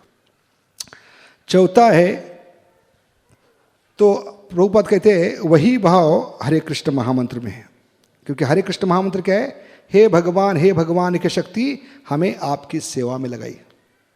चमत्कार नहीं दिखाई, हमें सेवा में लगाई। क्योंकि मेरे जैसा गया गुजरा शराबी जुआरी अगर भक्त बन सकता है तो ये सबसे बड़ा चमत्कार होगा बाकी लोगों के लिए। तो मुझे आप सेवा में लगाकर भक्त बनाइए और मेरा जीवन सार्थक कीजिए। चौथा जो है प्रोटेक्ट में PRO बाद में क्या आती है, टीचिंग्स। भगवान की शिक्षाएं ये साधक की रक्षा कर सकती है। भगवान की आज्ञा, गीता में जो भी आज्ञा दी है हमारे भलाई के लिए। तो भगवान को 700 श्लोक बोलने की जरूरत नहीं होती, क्योंकि भारतीय लोगों में सबसे बड़ी गलत धारणा क्या है, भगवान ने सिर्फ कर्म करने के लिए गीता कही है। अगर कर्म करना ही अगर गीता का उद्देश्य होता तो एक श्लोक में गीता पूरी होनी चाहिए। वो श्लोक क्या है, कर्मण्येवाधिकारस्ते, और वो भी श्लोक आधा मालूम है। ये भारतीयों का दुर्भाग्य है। ये श्लोक को लेकर हम चर्चा करते हैं, लेकिन वो श्लोक भी पूरा मालूम नहीं। तो कर्म ही करना है अगर गीता का उद्देश्य है, तो एक श्लोक में गीता पूरी होनी चाहिए। 699 श्लोक की जरूरत नहीं पड़नी चाहिए। तो 699 श्लोक है, कर्म क्यों करना चाहिए, किस भावना से करना चाहिए, किसके संतुष्टि के लिए करना चाहिए, कर्म क्या है, अकर्म क्या है, विकर्म क्या है, कर्म कितना गहरा है, कर्मणा गहनो गति, ये समझने के लिए बाकी 699 श्लोक बोले गए। सिर्फ कर्म करने के लिए नहीं, कर्म ही करना है तो सबसे बड़ा कर्म ही होना चाहिए गधा, जो 24 घंटा काम करता है, लेकिन उसको मालूम नहीं क्यों कर रहा है। भले रास्ते के दोनों साइड में घास होता है, उस घास के लिए वो 24 घंटा धोबी के पास काम करता है। ऐसे हम गधे बन जाएंगे सिर्फ कर्म करना है तो। कर्म किस भावना से, किसकी संतुष्टि के लिए, कर्म ही क्यों करना है, ये सारी चीजें बताने के लिए भगवान ने बाकी 699 श्लोक बताए। इसलिए यहां पर बताते भगवान की जो शिक्षाएं हैं, टीचिंग्स है, आज्ञा है, वो बहुत बड़ी और ये प्रधान रक्षा है भक्त की, विशेष करके कलयुग में। क्योंकि कलयुग में भगवान ने शास्त्र को निर्माण किया है, साधु गुरु शास्त्र, इनकी आज्ञा, इनके वचन, इसको हम प्रवचन कहते हैं। प्रवचन क्यों कहते हैं, क्योंकि भगवान ने वचन दिया है, इसको ये दोहरा रहे, साधु गुरु शास्त्र, इसको प्रवचन कहते हैं। और ये आज्ञा हमें बचा सकती है, ये शिक्षाएं जो भगवान साधु गुरु शास्त्र के माध्यम से दे रहे। इसलिए ये प्रधान क्या है, मुख्य या प्रधान रक्षा कहाँ है कलयुग के जीवन की। तो इसे भगवान ने मोहग्रस्त अर्जुन को युद्ध शुरू होने से पहले रक्षा की, उनको शिक्षा देकर। तो पूरा ये डिप्रेशन केस था, कोई डॉक्टर कलयुग का इसको ठीक नहीं कर सकता था अर्जुन को। ये फर्स्ट डिप्रेशन केस है और भगवान को मालूम था कलयुग के नमूने इस प्रकार डिप्रेशन में जाएंगे, मेंटल प्रॉब्लम होगा, मेंटल डिस्ट्रेस, तनाव। तो भगवान अर्जुन को निमित्त बनाकर हमारी रक्षा कर रहे हैं, क्योंकि कलयुग में सबसे बड़ी बीमारी होगी मन की बीमारी। People will die like cats and dogs, या लोग मरेंगे मक्खी के समान, मच्छर के समान, खटमल के समान, चींटी के समान, शरीर की बीमारी से नहीं, cancer, AIDS, swine flu, dengue से नहीं, मन की बीमारी से। कि बॉडी फॉलोज द माइंड, यहां से बीमारी शुरू होती है। इसलिए पहला अध्याय है गीता का बीमारी, और बाकी 17 अध्याय बड़ा इंजेक्शन है उपदेश के नाते, शिक्षा के नाते। तो भगवान ने इनको डिप्रेशन से बाहर निकाला। कितना बड़ा डिप्रेशन था, जो 72 श्लोक बोले, भगवान को अवसर नहीं दिया बोलने का, इतने डिप्रेशन में चले गए थे। भगवान ने मुंह नहीं खोला पहले अध्याय में, कोई श्लोक नहीं आता श्री भगवान उवाच। इसलिए डॉक्टर के नाते भगवान ने उस मनोरुग्ण को सुना है, और वो मनोरुग्ण हमें, क्योंकि अर्जुन को निमित्त बनाए, निमित्त मात्र भव्य सव्य साची। क्योंकि डायरेक्ट भगवान हमें गीता बताते और कहते थे आप कलयुग के मनोरुग्ण है, तो हम उसको स्वीकार नहीं करते। तो अर्जुन को निमित्त बनाया। जैसे घर में बहू आती है, क्या कहते बहू को मराठी में? सुन कहते। सुन क्यों कहते हैं? क्योंकि सुन सुन कहने पर भी सुनती नहीं, इसलिए सुन कहते हैं। या दिमाग सुन कर देती है, इसलिए सुन कहते हैं उसको। तो लेकी बोले सुने लगे। तो अर्जुन बेटी है, हम कलयुग के नमूने नए बहू है, और भगवान सास के समान है। उनको निमित्त बनाकर ये ज्ञान हमें दिया है। तो ये रक्षा करेगा, ये शिक्षाएं, ये आज्ञाएं सिर्फ अर्जुन के लिए नहीं, हम जैसे कलयुग के जीवों के लिए। तो गलत मार्ग पर मत जाओ, ये बताने के लिए शिक्षा दी जाती है। जैसे पिता बोलते हैं बेटा 10वें माले से कूदना मत, तो ये शिक्षा हो गई, आज्ञा होगी।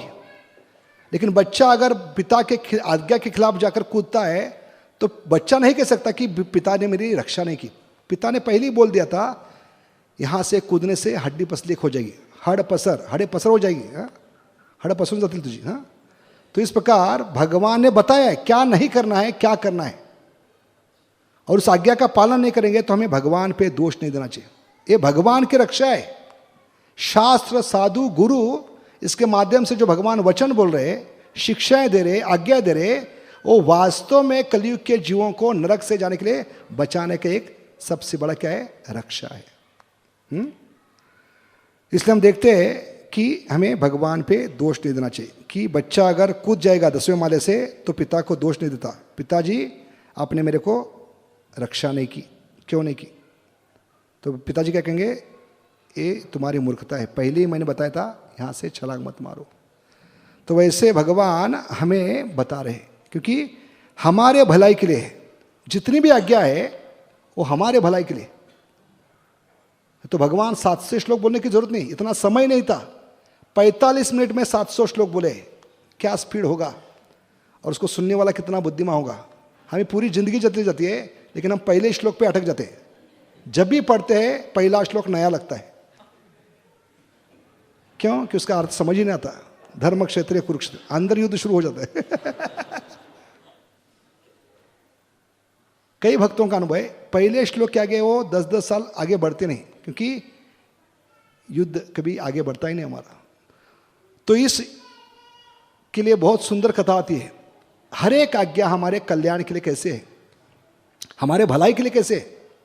तो 18 दिन का युद्ध खत्म हो गया, और भगवान ने अर्जुन को कहा मेरी अभी आखिरी आज्ञा मानो, चुपचाप पहले उतर जाओ। तो अर्जुन भक्त है, भक्त के नाते कहने लगा आप बड़े हैं, आप भगवान हैं, पहले उतरो। तो जिद कर बैठा, अड़ियल हो गया। तो भगवान ने गुस्से से कहा चुपचाप उतर जाओ, आज 17 दिन तक सुनते आ रहे हो, आज सुनो, इसमें तुम्हारी भलाई है, तुम्हारा कल्याण है। तो अर्जुन समझ गए राज है कुछ गहरा, चुपचाप उतर गए। उसके बाद भगवान वो रथ की सीढ़ियों से उतरने लगे। आखिरी जो सीढ़ी थी, तीसरी सीढ़ी, जिससे भगवान को पहला कदम जमीन पर रखना था, भगवान ने रख दिया। पिछला कदम भगवान ने सीढ़ी से उठाया। अभी सीढ़ी से उठाने के बाद वो हवा में ही था, अभी तक पिछला कदम भगवान ने जमीन पर नहीं रखा था। उसी समय रथ को आग लगी, और एक क्षण में वो रथ जलकर खाक हो गया। तो ये देखकर अर्जुन को पसीना छूट गया। बाय चांस अगर भगवान को मैं जबरदस्ती करता तो रथ के साथ स्वाहा हो जाता, मेरा भी जलकर खाक होता। तो उन्होंने पूछा ये कैसे हुआ संभव, 17 दिन हुआ, आज कैसे हुआ? तो भगवान ने कहा क्योंकि 17 दिन तक बड़े बड़े महारथियों ने शस्त्र, अस्त्र, अग्नियास्त्र, ब्रह्मास्त्र प्रयोग किए थे हम दोनों को मारने के लिए। लेकिन जब तक मैं सारथ्य कर रहा था तब तक ये अस्त्र शस्त्र अग्निबाण काम नहीं की। अभी हम युद्ध जीत गए हैं, इस रथ को हमेशा के लिए हम त्याग रहे। तो जैसे ही मैंने निर्णय लिया है उसको, तो उतरने के बाद जैसे मैं रथ से उतरूंगा तो ये शस्त्रास्त्र काम करना शुरू करेंगे, और एक क्षण में इनकी राख होगी। तो ये आज्ञा के कारण अर्जुन बच गया। ऐसे हम भगवद गीता की हर एक आज्ञा का पालन करेंगे तो मानव समाज का कल्याण होगा। सारे मानव कल्याण समाज के कल्याण के लिए भगवान देते हैं 700 श्लोक। कोई एक श्लोक महत्वपूर्ण नहीं। अगर कोई एक श्लोक महत्वपूर्ण था तो बाकी 699 श्लोक बताने की जरूरत नहीं। ना भगवान को समय था, ना इसकी जरूरत थी। ये जन्म मृत्यु का प्रश्न था, यहाँ पर श्लोक मारने की जरूरत नहीं थी इतनी। लेकिन हर एक श्लोक जीवन मृत्यु से संबंधित है, इसलिए भगवान ने बताया। तो इस कथा से क्या सीख सकते हैं हम? कि भगवान की हर एक आज्ञा है हमारे भलाई के लिए, क्योंकि शरीर को भी रथ माना गया है। इस रथ का भी सारथ्य भगवान कर रहे हैं परमात्मा के रूप में, और जब तक भगवान परमात्मा के रूप में इस शरीर का रथ का सारथ्य कर रहे हैं तब तक ये रथ चलता रहेगा। जैसे ही भगवान जिस दिन इस रथ से सारथी के रूप में परमात्मा के रूप में उतर जाएंगे, इस रथ की भी स्मशान में राख बन जाएगी। और वो राख बनने से पहले हमें ये चौथा जो रक्षा है उसको समझना है, टीचिंग्स, भगवान की आज्ञा, और उसको गंभीरता से हमें लेना है। इसलिए इस्कॉन में जो 4 नियम है वो भी एक फेंस के समान है, कुंपन के समान है। अगर जानबूझकर हम इसके बाहर जाने का प्रयास करेंगे, भगवान कहेंगे तुम तुम्हारे किस पे है, भरोसे पे हो। कि भगवान ने ऑलरेडी बताया ये करने से ये होगा ही। 4 नियम का उल्लंघन करोगे तो ये समस्या आएगी और समस्या विकट बनती जाएगी। इसलिए हम रामायण में भी देखते हैं, सीता मैया को भी बताया गया कि इस रेखा के आगे आपको जाना नहीं है किसी भी हालत में, नहीं तो खुद के लिए समस्या खड़ी होगी और हम दोनों भाइयों के लिए समस्या खड़ी होगी। लेकिन हम देखते हैं रामायण की कथा आगे बढ़नी थी, इसलिए भगवान की इच्छा से सीता मैया ने आगे कदम जब लिया तब उनका हरण हुआ। ऐसे माया भी हमारा हरण करेंगी जब हम ये रेखा को छलांग कर, 4 नियमों को छलांग कर जाएंगे तो माया भी हमें हरण करेगी। तो कृष्ण की जो शिक्षा है, आज्ञा है, वो टाली बजाकर सिट्टी बजाकर आनंद लेने के लिए नहीं है, उसको जीवन में उतारने के लिए है, और वो हमारी सुरक्षा के लिए है। और उतनी समस्या हमारी कम होगी, उतना भगवान को हम तकलीफ कम देते होंगे। तो ऐसा नहीं कि सभी समस्या बाप के समान उड़ जाएगी, नहीं, समस्या तो रहेगी लेकिन ज़्यादा जटिल नहीं होगी। अगर हम 4 नियमों का पालन करेंगे तो भगवान को हम मदद कर रहे हैं। तो कृष्ण की शिक्षा है बंधन के रूप में नहीं, संरक्षण के रूप में देखना चाहिए। कई लोगों को बंधन लगता है 4 नियम, तो कभी कभी बंधन आवश्यक है स्वतंत्रता पाने के लिए। जैसे कटी पतंग को बांधती क्यों है धागे से, ताकि वो हवा में और उड़े, तो बंधन के कारण वो कटी पतंग उड़ सकती है। ऐसे जो 4 नियम है उसके कारण हम मुक्ति प्राप्त कर सकते हैं। भले भौतिक स्तर पे हमें बंधन लग रहा है लेकिन वो मुक्ति का साधन बन सकता है। जैसे जो धागा है पतंग के लिए क्या है, बंधन नहीं, वो मुक्ति का द्वार खोलता है। धागे के कारण पतंग उड़ सकती है। वैसे इसको हमें रिस्ट्रिक्शन नहीं देखना है, इसको प्रोटेक्शन के रूप में देखना है। जैसे बालक भीड़ में जा रहा है, माँ का हाथ पकड़ा, तो उस भीड़ को देखकर माँ कहते हैं बेटा मेरी गोद में आ जाओ। क्या कहते, गोद क्या कहते, कमर में खड़े, और हिंदी में क्या कहते, गोद में आ जाओ। गोद ही कहते ना, तो गोद में आ जाओ। लेकिन बच्चा बहुत जिद्दी है, कहता है नहीं मैं अपने आप चलूंगा। तो क्योंकि बच्चे को बंधन लगता है माँ के गोद में बैठना, उसका हाथ से पकड़े जाना, लेकिन उसके भलाई के लिए है। क्योंकि भीड़ में हाथ अगर माँ से अलग होगा तो वो लावारिस बन जाएगा, और मालूम नहीं फिर से माता का हाथ वो पकड़ पाएगा कि नहीं। इसलिए शास्त्र माता है, वो हमें बता रही है भले भगवान की आज्ञा एक बंधन के समान है, लेकिन उसको हाथ पकड़ के चलो, ताकि आप भौतिक जगत की इस भीड़ भाड़ में, भौतिक जगत के मेले में आप पिता से अलग ना हो। इसलिए शास्त्र जो माता है बता रही है भगवान की आज्ञा का पालन करो, उसको रिस्ट्रिक्शन मत समझो, इसको प्रोटेक्शन समझो। तो हमें लगना नहीं चाहिए कि ये मेरे लिए शिक्षा है, बंधन है, मैं खिलाफ जाकर कार्य करूँगा और फंसूंगा मैं नहीं, ये संभव नहीं है। क्योंकि भगवान ने बताया तो ये होगा ही, भले थोड़े समय के बाद होगा। अगर नियमों का उल्लंघन करेंगे तो ऐसा नहीं कि आज तक कोई उन नियमों का उल्लंघन करके वो बच पाए, नहीं। क्योंकि भौतिक जगत का जो न्याय है वो अंधा हो सकता है, तो भगवान का न्याय जो होता है, कानून होता है, वो अंधा नहीं होता।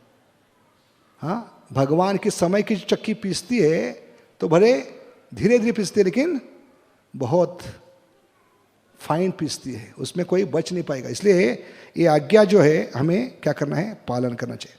तो ये चौथा प्रोटेक्शन था। पांचवा क्या है प्रोटेक्ट में? अगला शब्द PRO, उसके बाद क्या हो गया? T हो गया, अभी E का मतलब है एम्पावरमेंट। एम्पावरमेंट यानी भगवान किसी को शक्ति प्रदान करके क्या कर सकते हैं? हमारी रक्षा कर सकते हैं। जैसे हम देखते हैं जो पांडवों का पहला वनवास था वो वारणावत छुटकारा होने के बाद, और दूसरा वनवास क्या था? 2 बार वनवास में गए। पहला वनवास कभी गए? उस लक्ष्य ग्रह से जलने से बचने के लिए वो बाहर निकले, और उन्हें ऐसा माहौल पैदा किया कि वो लक्षाग्रह में मर चुके, ताकि उनको वापस कौरवों का संग करना ना पड़े, इसलिए वो अज्ञातवास में थे। तो उस वारणावत छुटकारा के बाद वो वनवास कर रहे थे। और दूसरा वनवास कभी है? जब जुए में हार गए 5 पांडव, उसके बाद भी 2 बार वनवास गए। तो पहले वनवास में हम देखते हैं जब 5 पांडव एक जंगल में प्रवेश किए, उस जंगल का नाम क्या है? एक चक्रग्राम, जहाँ नित्यानंद प्रभु का आविर्भाव हुआ। तो वहाँ पे एक बकासुर नामक का कौन था? असुर था। उसको मारना लगभग असंभव था, क्योंकि सारे गांव के लोगों को एक एक करके वो पूरे परिवार को खत्म कर, रोज एक गांव को उसके लिए पूरे गांव से बनाया हुआ खाना लेकर जाना पड़ता, और जो भी लेके जाता है उसके परिवार को, उस परिवार से एक प्रतिनिधि बनकर उसको जाना पड़ता। उस खाने के साथ वो आदमी को भी खा लेता था। तो हर रोज परिवार का एक आदमी खत्म हो रहा था और लोग भयभीत थे। लेकिन यहां पर देखते हैं उन गांव की रक्षा भगवान ने की है पांडवों के माध्यम से, क्योंकि भीम को एम्पावर करके, यह संभव था भीम को उसको परास्त करना। यह हम देखते हैं जरासंध को मारने के समय भी जरासंध को कोई मार नहीं सकता था, लेकिन भगवान ने एम्पावर किया। कभी जब भीम ने मुड़ कर देखा, कई दिन तक युद्ध चला था, लेकिन भीम को अहंकार हो गया था कि मैं इतना शक्तिशाली हूं, जरासंध ने मुझे चुना है, भगवान को नहीं चुना, तो मैं भगवान से बड़ा हूं। तो इस अहंकार में युद्ध कर रहा था जरासंध के साथ, और भगवान समझ गए। इसलिए कई लगातार उसको 2 टुकड़ों में फाड़ने के बाद भी उसको मार नहीं पा रहा था, क्योंकि वो गलती क्या कर रहा था? दोनों टुकड़े एक साइड में फेंक रहा था। तो जरासंध का मतलब है फाड़ कर उसके दोनों पैर शरीर को फाड़ने के बाद भी वो एक साथ आते थे। जरासंध, जरा का मतलब है शरीर, संध का मतलब है जुड़ जाना, जरासंध। तो अंत में कई दिनों का युद्ध होने के बाद पहली बार भीम ने मुड़कर भगवान की तरफ देखा। तो इससे क्या बताते आचार्य? हमारा शरीर भी वृक्ष के समान है। वृक्ष पे 2 पंछी बैठे, एक खाने वाला पंछी, कर्मों का फल, पापों का फल, और दूसरा उसको क्या देखने वाला, क्या कहते उसको? साक्षी। तो आचार्य बताते हम भी भीम के समान है, हमारे कर्मों का फल, पापों का खल खाने में इतने व्यस्त है, कभी इस जीवन में भगवान की तरफ मुड़ के देखते नहीं, परमात्मा की तरफ। क्योंकि जब तक परमात्मा की तरफ मुड़ के नहीं देखेंगे, खाना बंद करके, इंद्रिय भोग बंद करके, तब तक परमात्मा हमें ज्ञान नहीं देगा कि शरीर से कैसे बाहर निकलना है या माया को कैसे फाड़ना है। माया क्या है? जरासंध के समान है। उसको हमने कितने बार फाड़ने का प्रयास किया है, मारने का प्रयास किया है, बार बार वो एक साथ आकर फिर से हमें तकलीफ देती है। वैसे जीवात्मा माया का प्रभाव कभी कर सकता है जब हम भीम के समान पहली बार मुड़कर परमात्मा की तरफ देखेंगे, परमात्मा हमें ज्ञान देंगे। क्या क्या भगवान ने? जैसे भीम ने देखा तो तिनका लेकर उसके 2 टुकड़े किए और 2 टुकड़े अलग अलग दिशा में फेंक दिए। तब जाकर भीम को समझ में आया।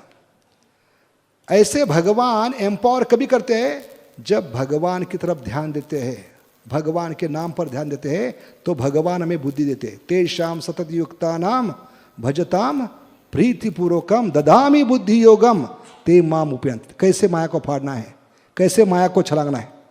दैवी ऐशी गुणमयी मम माया दुरतया मामेव प्रपद्यन्ते माया में ताम तरंत दिए।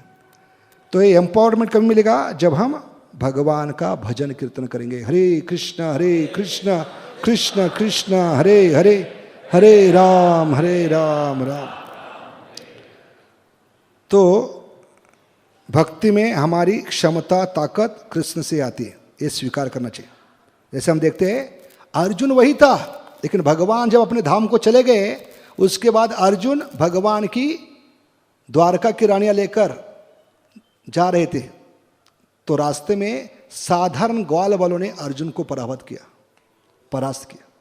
तब अर्जुन सोचने लगे मैं वही अर्जुन हूं, मेरे हाथ में वही गांडीव है, लेकिन ये साधारण ग्वाल वालों से कैसे परास्त हुआ, जबकि मैंने भीष्म कर्ण पितामह ऐसे महारथियों को परास्त किया। इसलिए महाभारत कहती है अर्जुन एक मछली के समान था ये बड़े बड़े महारथियों के सामने, एक छोटी मछली, लेकिन भीष्म द्रोण कर्ण तिमिंगला मछली।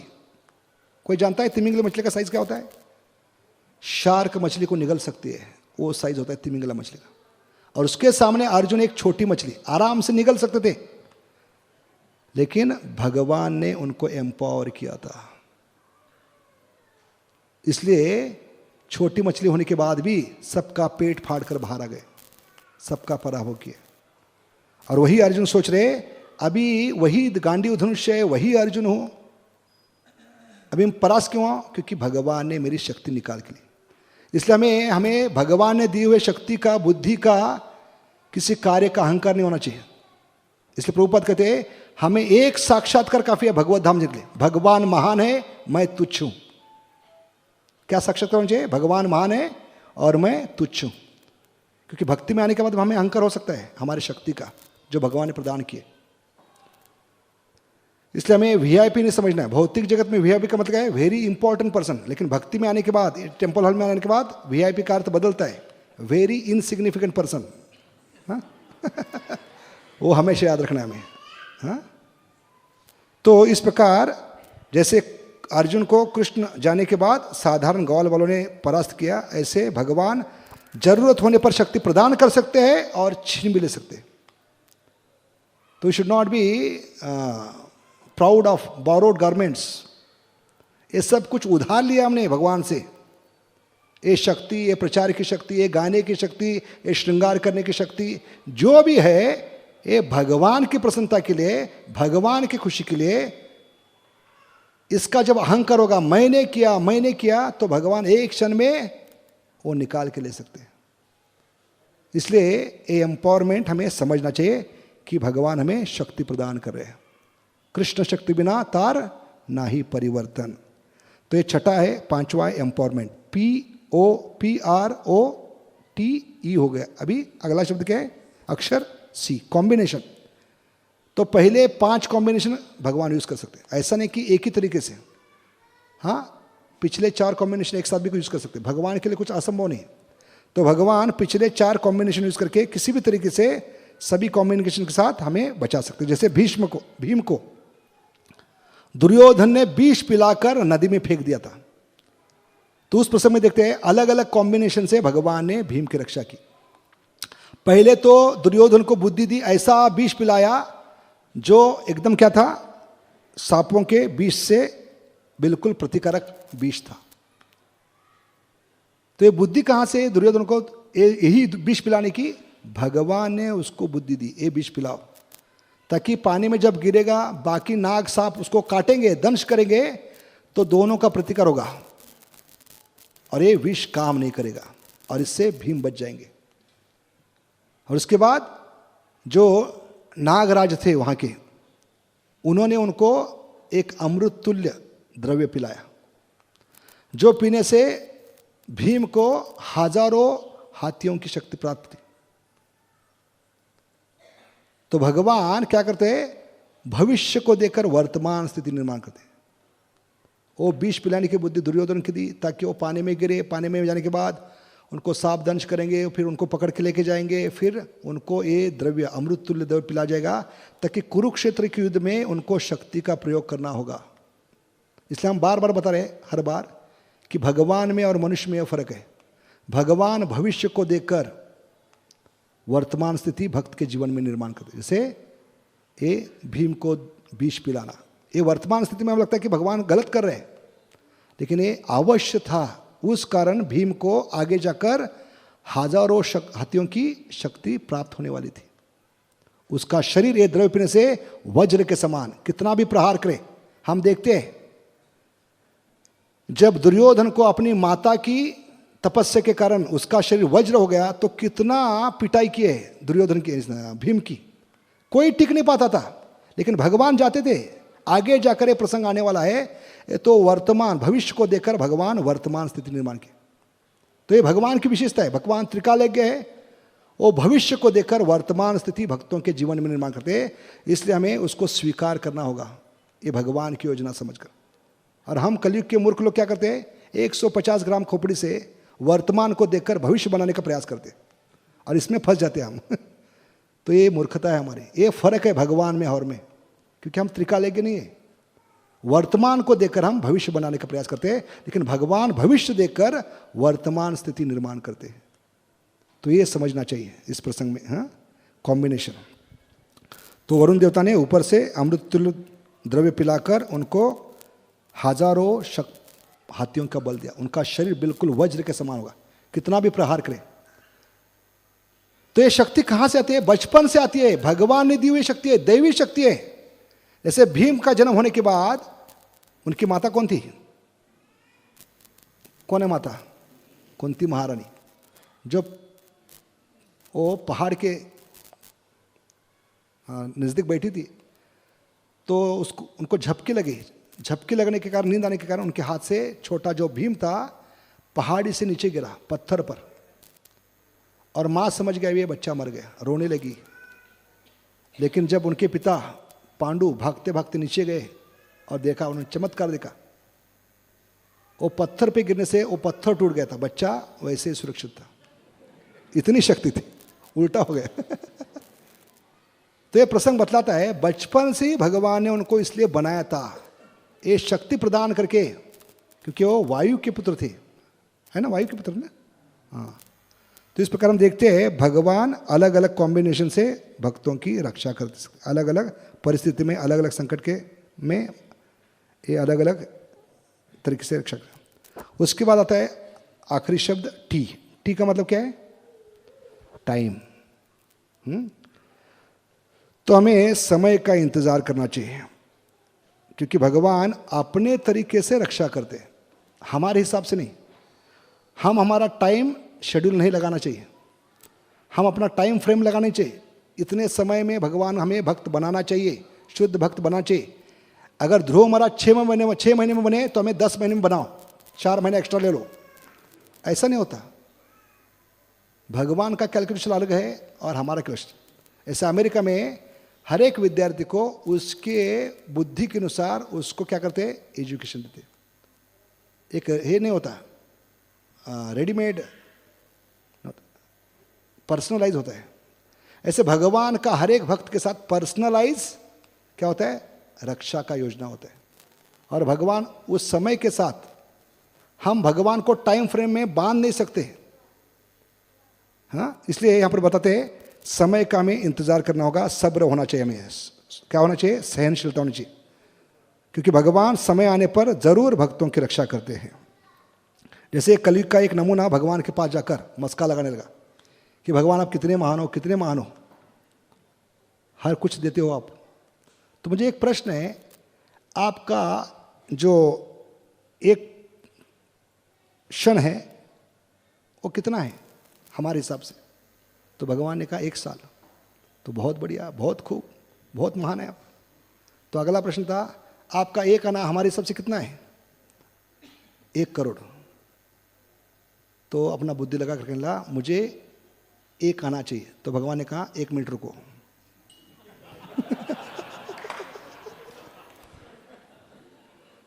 क्योंकि भगवान के साथ हम छल नहीं कर सकते। तो इस प्रकार यहां पर बताते हैं कि पांडवों को भी भगवान ने कितना साल लिए बताते, 84 साल भगवान ने प्रयास किया स्थायी पांडवों को राजा बनाने के लिए। 84 ईयर्स। सोचिए, भगवान होकर, खुद होकर भगवान को 84 साल लगे युधिष्ठिर महाराज को राजा बनाने के लिए। तो हमें क्या है, गंदी आदत है कलयुग के नमूनों को, सब कुछ इंस्टेंट चाहिए। इंस्टेंट चाय, instant coffee, instant idli, instant पत्नी, इंस्टेंट बच्चे। हमें लगता है कि आज 16 माला की, कल भगवत धाम जाना ही चाहिए। नहीं, ऐसा नहीं है। आपके हिसाब से नहीं चलता, भगवान के हिसाब से चलता है। हाँ, तो यहां पर बताते हैं प्रभुपाद को भी 44 साल लगे एक आज्ञा पालन करने के लिए, प्रचार करने के लिए, क्योंकि उनकी गुरु महाराज की आज्ञा मिली थी 1922 में। और 1966 में महाभागवत, जो भगवान के कहने पर भौतिक जगत में आए कलयुग के जीवों का उद्धार करने के लिए, उस महाभागवत को पहली आज्ञा मिली थी 1922 में प्रचार करने की, और उस आज्ञा को उन्होंने पालन करना शुरू किया 1966 में प्रदेश में जाकर पार्षद। तो हम किस खेत की मूल्य है जो भगवान से डिमांड करे कल ही मुझे भगवत धाम आना है, और जाएंगे तो क्या करेंगे, और तकलीफ देंगे भगवान को वहाँ। इसलिए पूरा जब तक शुद्धिकरण नहीं होगा तब तक भगवान हमें ऊपर नहीं लेंगे। इसलिए अंत में देखते हैं टाइम फ्रेम। तो हमें भी समय का इंतजार करना होगा। आज हरे कृष्ण जप कर रहे तो सुबह उठकर अनर्थ निवृत्ति नहीं होना चाहिए, ऐसे मांग नहीं करना चाहिए। अनर्थ निवृत्ति को टाइम लगता है। अनर्थ निवृत्ति क्या है, ये क्या है, एंडलेस टनल है। सोचिए, जो टनल से आप गुजर रहे हैं, जहां पर प्रकाश दिखाई ही नहीं पड़ रहा है, ऐसा टनल क्या है, ये अनर्थ निवृत्ति। कभी गए एंडलेस टनल में? एंडलेस टनल का मतलब है जहां पर रोशनी का कोई किरण नहीं आता सामने की। टनल में घुसे हैं, लेकिन जितना भाग रहे 30 किलोमीटर 40 किलोमीटर, अभी तक प्रकाश दिखाई नहीं पड़ रहा है। ऐसा एंडलेस टनल क्या है, अनर्थ निवृत्ति है। 1 जन्म लग सकता है, 10 जन्म लग सकते हैं, अपने पर निर्भर है कितनी गंभीरता से। लौल्यम एकलम मात्र जन्म कोटि, कि भजन के बाद अनर्थ निवृत्ति है कि नहीं। जैसे भोजन करने के बाद सुबह सुबह हम अनर्थ निवृत्ति यानी मल त्यागते हैं, तो उसको भी समय लगता है कि नहीं। भोजन के बाद अगले दिन क्या होती है, अनर्थ निवृत्ति, मल त्यागना। क्योंकि कलयुग में मल त्यागना भी जीवों के नसीब में नहीं। मल सुख भी नहीं है, क्योंकि कॉन्स्टिट्यूशन क्यों, क्योंकि वी हैव फॉरगॉटन कॉन्स्टिट्यूशन। तो खाने के बाद तुरंत पेट साफ नहीं होता, अनर्थ निकलते नहीं विष्ठा के रूप में, उसको 10-12 घंटे लगते। तो शरीर में खाया हुआ हजम करने के लिए, उसको डाइजेस्ट करने के लिए, गंदगी बाहर निकलने के लिए 10-12 घंटे लगते। करोड़ों जन्म की गंदगी है, उसके लिए भगवान को समय देना होगा। इसलिए यहां पर बताते हैं अनर्थ निवृत्ति समय ले सकती है, हमें भगवान से डिमांड नहीं करना है, सब्र रखना है, सहनशीलता रखना है। इसलिए भागवतम में चैतन्य चरितामृत और भगवत गीता में तीनों जगह ये सहनशीलता बताई गई है।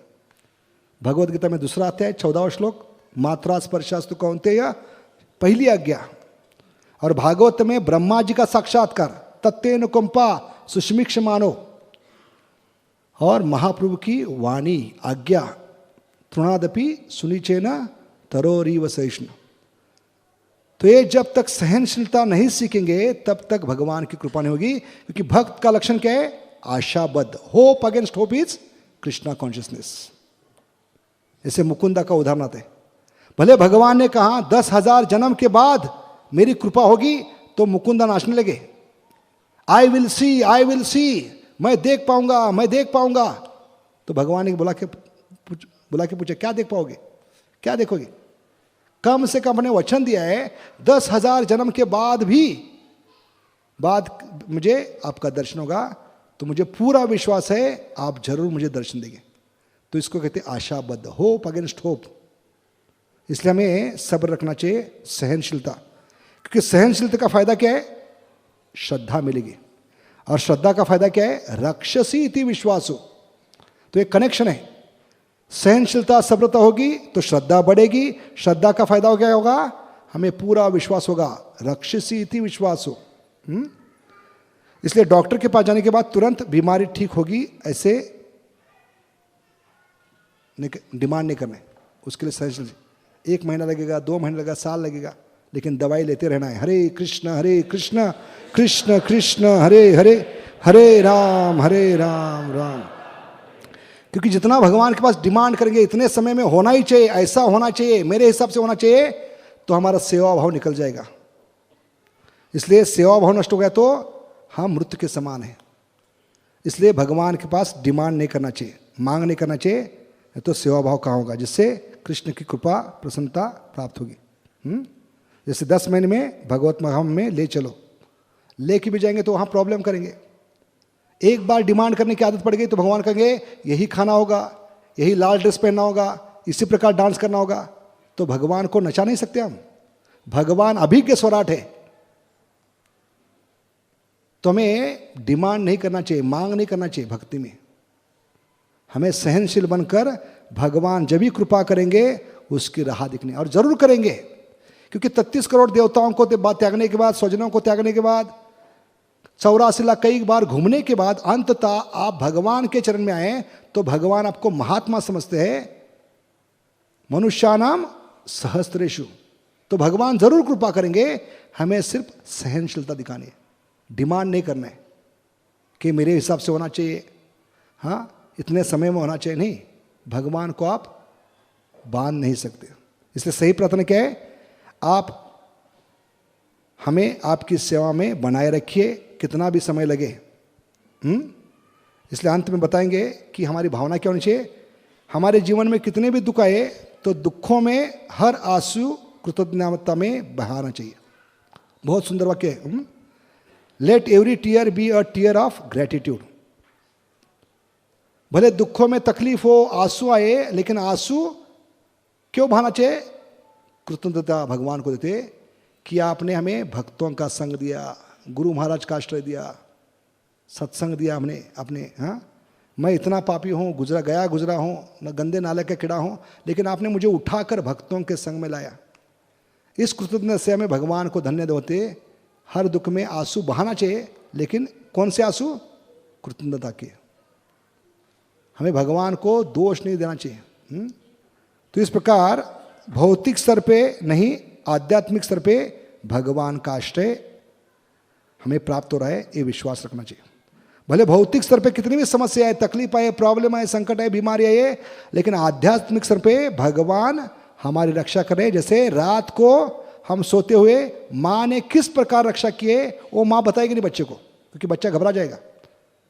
लेकिन रात को जब सांप आया तो माँ ने उसको भगा दिया। हम सोए अज्ञान में, हम पता नहीं। ऐसे हम भौतिक स्तर में तो हम जान नहीं पाएंगे, आध्यात्मिक स्तर पे किस प्रकार भगवान हमें ये समस्या देकर, प्रॉब्लम देकर हमें उनकी ओर खींच ले है। इसलिए भक्त की भावना क्या होनी चाहिए? जो भी समस्या आ रही है, प्रॉब्लम आ रही है, संकट आ रही है, भगवान हमें अंतिम परीक्षा के लिए तैयार करें। ये छोटी छोटी समस्या, प्रॉब्लम देखकर हमें मासिक परीक्षा में बिठा रहे। यूनिट टेस्ट है। जितनी भी प्रॉब्लम है, संकट है, विपदा है, प्रॉब्लम है, वो यूनिट टेस्ट है। मंथली टेस्ट क्यों होते हैं? मंथली टेस्ट ताकि हम फाइनल एग्जाम में तैयार हो। या जो भी समस्या आ रही है वो समझना है भगवान हमें धीरे धीरे टेम्परेचर बढ़ा रहे हैं। क्योंकि नॉर्मल टेम्परेचर होता है 98.6 बॉडी का। 1 डिग्री बुखार बढ़ता है तो हम भगवान को भूल जाते, सत्संग में नहीं आते, माला नहीं पकड़ते। भले प्रभु जी बंबई से आए थे, 1 डिग्री बुखार था, नहीं आ पाया, क्योंकि 1 डिग्री बुखार था। तो सोचिए ये बुखार बढ़ते बढ़ते 98.6, 99.6, 100.6, 101.6, 102.6, उसके बाद भक्तों को कीर्तन शुरू करना पड़ता है। प्रभु जी जा रहे हैं अभी, गारंटी नहीं। तो सोचिए उस समय 106 डिग्री बुखार में कहाँ शरीर साथ देगा, मन साथ देगा, बुद्धि साथ देगी, इंद्रिया साथ देगी, सब सटिया जाएंगे, कोई साथ नहीं देगा। और ऐसे समय हमें भगवान ने दी हुई बुद्धि आध्यात्मिक काम आएगी। इसलिए भगवान को धन्यवाद देना चाहिए कि पूरा जीवन अपने भक्तों का संग दिया, श्रवण करने का अवसर दिया। वो श्रवण कीर्तन मृत्यु के समय स्मरण में बदल जाएगा। इसलिए भगवान को कृतज्ञता प्रकट करनी चाहिए। तो समय के साथ हमें पता चलेगा। क्योंकि बचपन में जैसे बच्चे माता पिता को गाली देते, क्यों जबरदस्ती हमें रिक्शा में बिठाकर स्कूल भेज रहे हैं, मुझे खेलना है, घर में रहना है, तो माता पिता को उद्धार करते हैं मन में बच्चे कि ये गए गुजरे, खुद मजा कर रहे हैं, हमको स्कूल भेज रहे हैं। लेकिन बच्चा जब बड़ा होगा तो उसको पता चलेगा कि माता पिता ने जो क्या अच्छा किया, अगर ज़बरदस्ती स्कूल गाड़ी में बिठा कर भेजते नहीं तो कैसे पढ़ाई करता? अच्छी पढ़ाई नहीं होती तो अच्छी नौकरी नहीं, अच्छी नौकरी नहीं तो अच्छी छोकरी नहीं, तो मज़ा कैसे आता? तो इसलिए जब मुड़ के देखते हैं, ऐसे आंधी तूफान आती है तो आंख बंद करके वहाँ जगह पे खड़ा है, सहन कर रहे हैं उस समय को। हर एक भक्त का, हर एक व्यक्ति का अनुभव है। वो संकट में, विपदा में लगता है कि इसमें बच नहीं पाऊंगा, ये मेरा आखिरी क्षण है, इसमें समय बर्बाद हो जाएगा, मैं खत्म हो जाऊंगा। लेकिन उसको सहन करेंगे तो समय के साथ जब मुड़ कर देखते हैं तो लगता है, खुद पे हंसने लगते हैं, ये समस्या इतनी बड़ी नहीं थी, ये तुच्छ समस्या थी। क्योंकि समय सबसे बड़ा क्या है? गुरु है, हमें बहुत कुछ सिखलाता है। इसलिए कल से जब राधा गोविंद के सामने आते हैं तो समस्या को लेकर रोते हुए मत आइए, भगवान के पास आकर रोइए मत कि भगवान मेरी समस्या कितनी बड़ी है।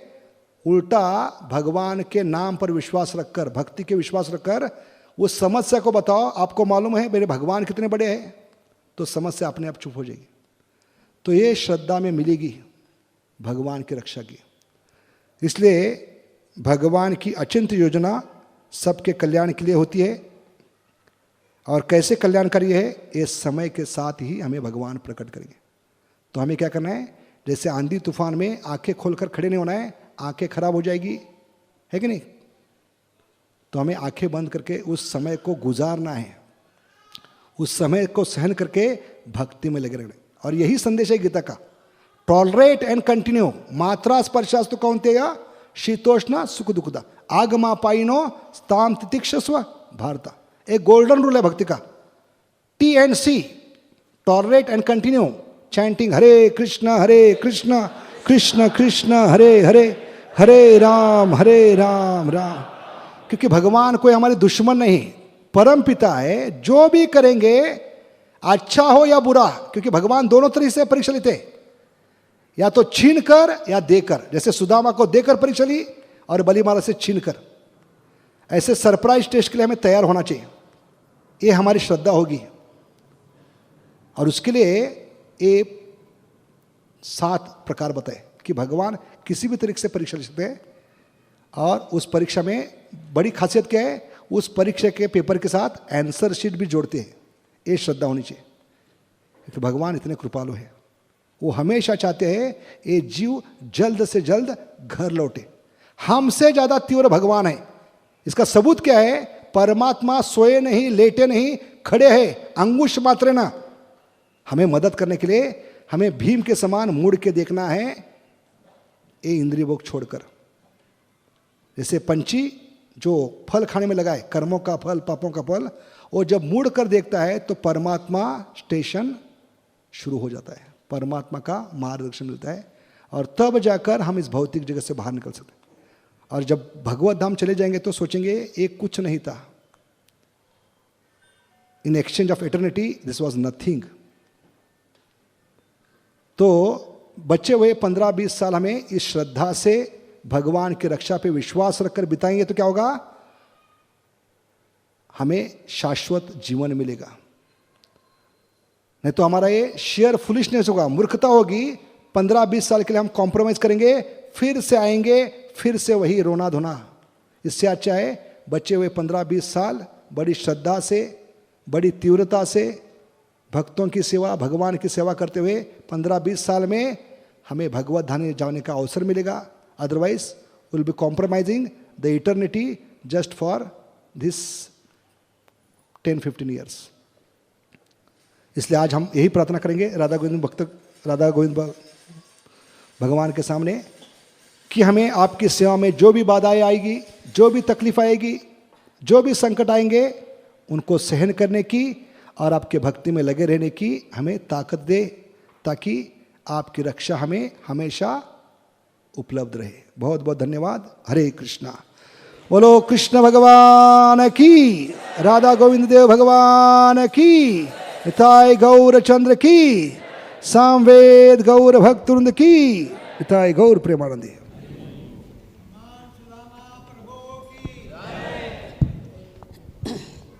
हरे कृष्ण। आजच्या शनिवार सत्संग कार्यक्रमामध्ये उपस्थित सर्व भक्तांचे या ठिकाणी हार्दिक स्वागत आहे।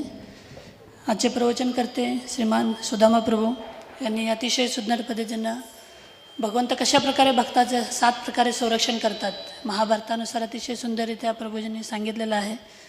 तर आपण प्रभूजींना धन्यवाद देऊया 3 वेळा हरी बोल म्हणून. हरी बोल, हरी बोल, हरी बोल. आणखीन काही सूचना अशा प्रकारे आहेत. भागवतम के आधार पर 5 प्रकार के जो ये है भगवान के रक्षण, वो क्या है? अज्ञान रक्षा, त्रुटि रक्षा और अनर्थ रक्षा, व्यसन रक्षा और शत्रु रक्षा. 5 प्रकार की रक्षा भागवतम के आधार पर. इसको हम अगली बार भाग 2 में प्रस्तुत करेंगे. बहुत बहुत धन्यवाद. तर उद्याच्याला अतिशय पवित्र दिवस आहे. आपल्या वैदिक संस्कृतीनुसार नवीन वर्ष जे आहे आपण ज्याला म्हणतो गुढीपाडवा ते सुरू होत आहे.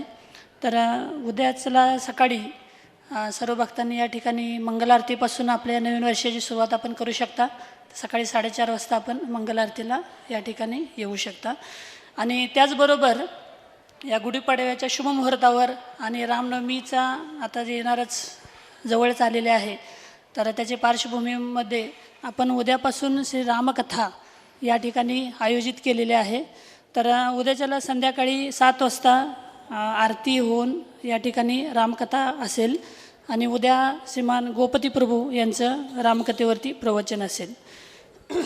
त्याचबरोबर गुढीपाडव्याच्या शुभमुहूर्तावर उद्या नगर संकीर्तनाचं आयोजन केलेलं आहे.